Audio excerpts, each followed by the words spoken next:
TV నైన్‌లో ఒక చిన్న వీడియో చూసినాను నేను.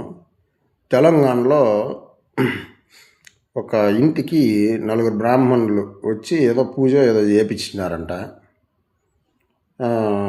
చేపిస్తే ఎంతో అరగంటో, గంటో పూజ వీళ్ళు చేసేది. చేపిస్తే వాళ్ళు 5,000, 10,000 ఎంతో ఇస్తామన్నారంట కుటుంబం వాళ్ళు. మాకు రూ. 1,00,000 ఇవ్వాలా, ఖచ్చితంగా రూ. 1,00,000 కావాలని డిమాండ్ చేస్తూ ఉన్నారంట. లేదంటే మీరు మీ కుటుంబం సర్వనాశనం అయిపోతారని శపిస్తూ ఉన్నారంట. శాపం పెడతాం మేము, మా శాపం తగులుతుంది మీకని బెదిరిస్తూ ఉన్నారంట. రూ. 1,00,000 ఇవ్వండి అట్లని డిమాండ్ చేస్తూ ఉన్నారంట. ఇది ఇది ఇది ధర్మమా? ఇది న్యాయమా?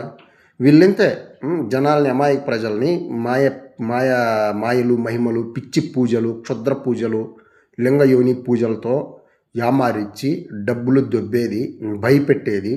వాళ్ళు డబ్బులు తక్కువ ఇస్తాము అట్లనేసి అంటే ఈ విధంగా శాపాలు పెడతామనేసి భయభ్రాంతులకు గురి చేసేది.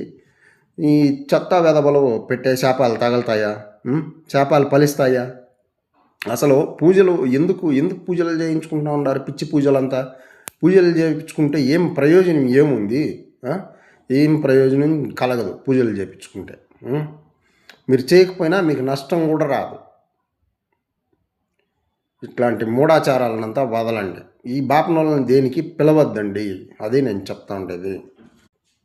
మళ్ళీ గతంలో దర్శనం శర్మ ఛానల్లో కూడా ఒక వీడియో పెట్టినాడు. ఒక అతను మాట్లాడుతూ ఉన్నాడు ఏదో హరికథ కాలక్షేపంలో. అతను కూడా బాపనోడే, అడ్డబొట్లు పెట్టుకున్నాడు. అతను చెప్తా ఉన్నాడు, బాపనోడికి ఏదైనా కార్యక్రమం పెళ్లి చేయించిన బ్రాహ్మణుడికి డబ్బులు కానీ తక్షణమే అప్పటికప్పుడే ఆ సెకండ్లో కానీ ఇవ్వలేదంటే వాడు 21 తరాలు చేసిన పుణ్యఫలాలు మొత్తం దేవుడు వాక్యూమ్ క్లీనర్ పెట్టి లాక్కునేస్తాడంట. ఇట్లా మాట్లాడతారు వీళ్ళు, ఈ దరిద్రులు, ఈ నీచులు. జాగ్రత్త, అప్రమత్తంగా ఉండండి ఈ బాపనోళ్ళ దగ్గర. అదే చెప్తా ఉండేది.